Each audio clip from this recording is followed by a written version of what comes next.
요한복음 5장 1절로 18절입니다. 예수께서 유대인의 명절이 되어 예루살렘에 올라가셔서 안식일에 예루살렘 양문 곁에 있는 베데스다 못 주변에서 38년 된 병자를 말씀으로 치유해 주신 표적 사건입니다. 구조 분석입니다. 1절로 3절 상반절에 예루살렘에 계신 예수에 대해서입니다. 1절에 유대인의 명절이 나오고요. 2절에 예루살렘 양문 곁에 베데스다가 나옵니다. 3절 상반절에 많은 병자들이 있음이 나옵니다. 3절 하반절로 9절에는 38년 된 병자를 치유하시는 예수께서 나옵니다. 3절 하반절로 5절에 베데스다 못과 38년 된 병자가 나오고요. 6, 7절에 38년 된 병자와 예수의 대화가 나옵니다. 8, 9절에 안식일에 38년 된 병자의 치유가 나옵니다.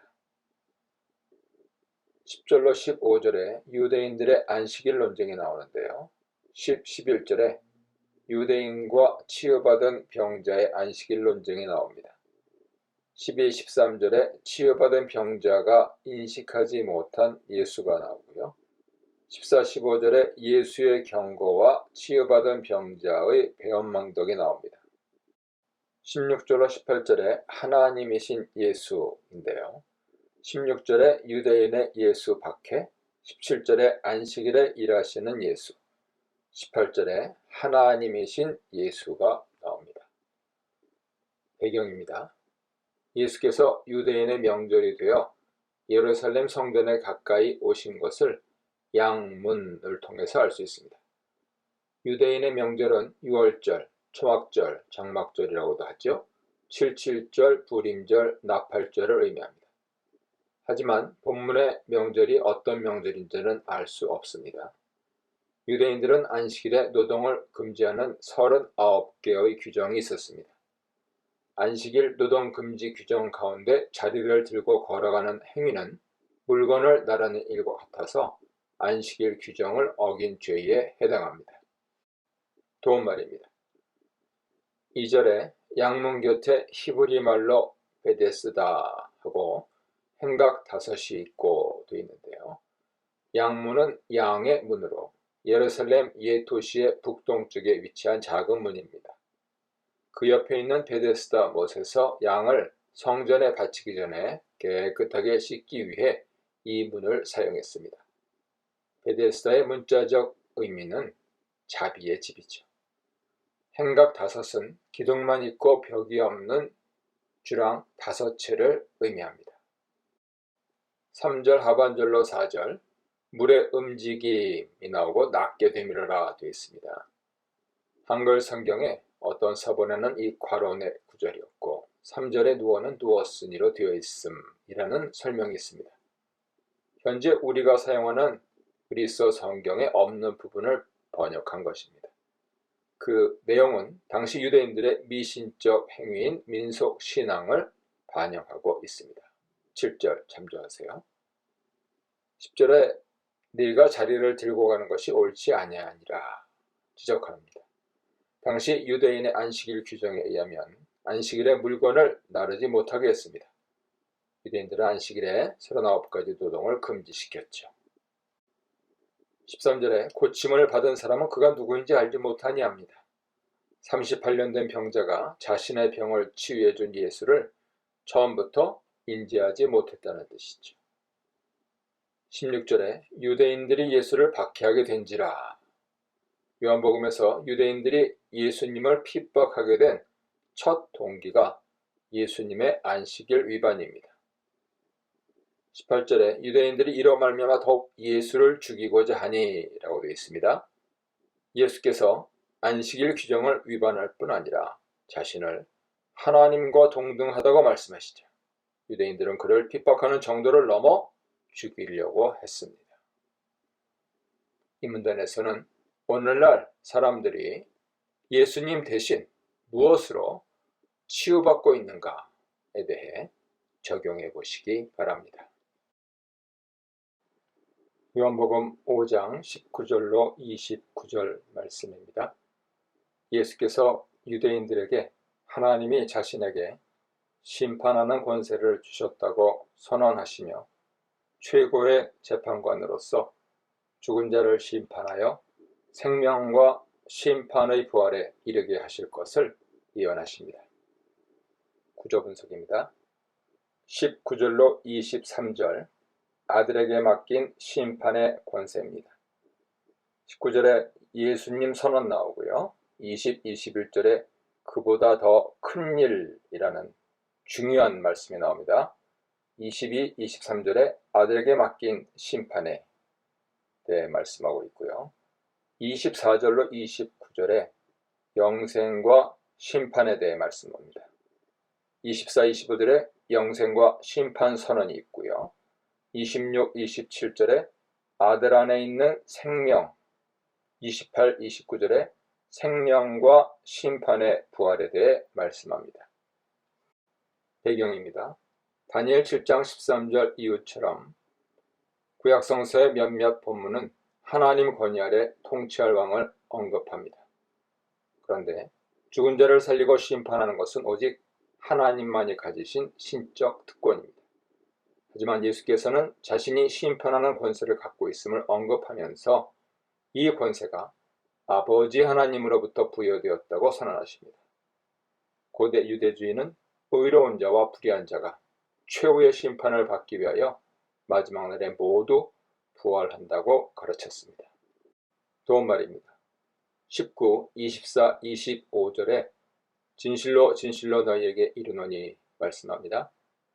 요한복음의 진실로 진실로라는 표현은 그리스어에서 아멘 아멘으로 모두 25번 등장하는데요. 오직 요한복음에만 나옵니다. 이 표현은 예수님에게서만 사용됐습니다. 항상 중요한 선언을 하시기 전에 먼저 등장합니다. 마치 구약 성경의 예언자처럼 하나님 말씀하신 것을 받아서 선포하는 듯합니다. 이런 점에서 여호와께서 말씀하시되 라는 표현과 유사하며 신적 권위가 있는 중요한 내용의 선언을 암시합니다. 20절에 그보다 더 큰 일이 나오는데요. 예수께서 지금까지 행하신 표적들과 비교하면서 그 표적들보다 더 큰 일을 암시합니다. 더 큰 일은 큰 일들로 복수입니다. 그 내용이 21, 22절에 나오죠. 첫째는 예수께서 죽은 자를 살리실 것. 둘째는 모든 심판을 아버지께서 아들에게 맡기신 것입니다. 23절에 공경하는 것 같이 공경하게 공경하지 라는 표현이 나옵니다. 공경한다는 것은 진심을 담아 영접하고 환영하며 존경하고 높이는 것을 의미합니다. 같은 단어가 4장 44절에 선지자가 고향에서는 높임을 받지 못한다 해서 높임으로 사용됐죠. 아버지를 공경하는 것은 하나님을 높이는 것을 의미합니다. 25절에 죽은 자들이 음성을 들을 때가 듣는 자는 살아나리라 말씀합니다.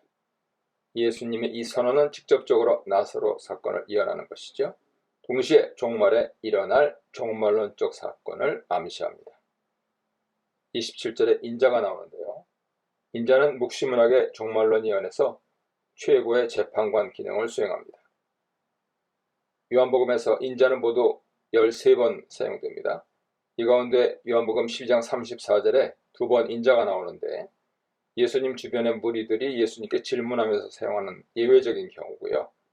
나머지는 전부 예수님께서 직접 사용하십니다. 본문에서 인자는 예수님의 자기 표현으로 심판자의 기능을 암시합니다. 이 문단에서는 사망에서 생명으로 옮긴 새 삶을 살고 있는가에 대해 적용해 보시기 바랍니다. 요한복음 5장 30절로 47절입니다.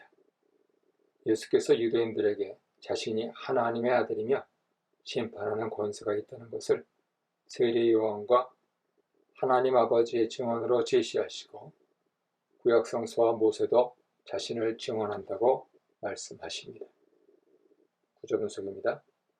30절로 32절에 참된 증인이 나옵니다. 30절에 의로운 심판, 31절에 증인의 효력, 32절에 예수의 증인이 나옵니다. 33절로 35절에 세례 요한의 증언이 나오고요. 36절로 38절에 예수의 사역과 하나님의 증언이 나옵니다. 39절로 44절에 구약 성서의 증언이 나오고요. 39, 40절에 구약 성서의 증언, 41, 42절에 하나님을 사랑하지 않는 것, 43절에 영접하는 자, 44절에 하나님의 영광이 나옵니다. 그리고 45절로 47절에 모세의 증언이 나옵니다. 배경입니다. 예수께서 구약 성서의 원리를 인용하여 증인의 숫자를 제시하십니다. 유대인의 율법에서 사형에 해당하는 형사사건을 입증하려면 2명의 증인이 필요합니다. 예수께서 세례 요한을 등불로 비유했는데 이것은 헤롯 시대에 사용하던 손으로 드는 등불을 의미합니다. 등불은 보통 촛불 한 개의 빛만 냈기 때문에 많은 빛을 발하기에는 너무 작았습니다. 도움말입니다. 30절, 내가 아무것도 스스로 할 수 없노라 하시는데요. 예수께서 모든 일에 전적으로 하나님을 의존하고 있다는 것을 의미합니다. 이 말씀은 하나님이 아들에게 맡기신 심판에 관한 일을 뜻하며 아버지와 아들의 끊임없는 소통을 의미하지요. 31절에 내가 만일 나를 위하여 증언하면 내 증언은 참되지 아니하되 하시는데요. 예수께서 증인의 역할을 일반적인 상황에서 설명하는 것으로 증인이 자기 자신을 위해 증언하면 그 증언은 효력이 없다는 뜻입니다. 33절에 너희가 요한에게 사람을 보내매 말씀하셨습니다. 세례 요한에게 사람을 보낸 것은 이미 앞서 1장 19절 이하에 기록되어 있죠. 세례 요한은 자신이 그리스도가 아니라고 증언하며 오히려 자기 뒤에 오실 분이 그리스도라고 증언합니다. 35절에 요한은 켜서 비추이는 등불이라. 세례 요한의 한시적인 증인 역할을 당시 손으로 가지고 다니는 등불에 비유하고 있습니다. 그래서 빛이신 예수님과 대조하고 있는 것이죠. 36절에 아버지께서 내게 주사 이루게 하시는 역사, 곧 내가 하는 그 역사가 말씀하십니다. 하나님이 그 아들 예수께 주신 일은 구속에 관한 일이며 이 일을 위하여 예수께서 기적을 행하시며 자신이 아버지께서 보내신 자임을 보여주십니다. 37절에 너희는 아무 때에도 그 음성을 듣지 못하였고 그 형상을 보지 못하였으며 말씀합니다. 하나님 음성을 직접 듣거나 그 형상을 본 사람은 아무도 없습니다. 하지만 예수 안에서 그분의 음성을 들을 수 있고 그분의 형상을 볼 수 있습니다. 43절 만일 다른 사람이 자기 이름으로 오면 영접하리라 하시는데요. 자기 이름으로 오는 자는 사탄, 적그리스도일 가능성이 있습니다. 신약시대 유대인들은 예수를 배척했습니다. 그리고 거짓 메시아를 받아들였습니다. 46절에 모세를 그가 내게 대하여 기록하였음이라 말씀합니다. 모세가 기록한 율법의 핵심 내용은 예수 그리스도십니다.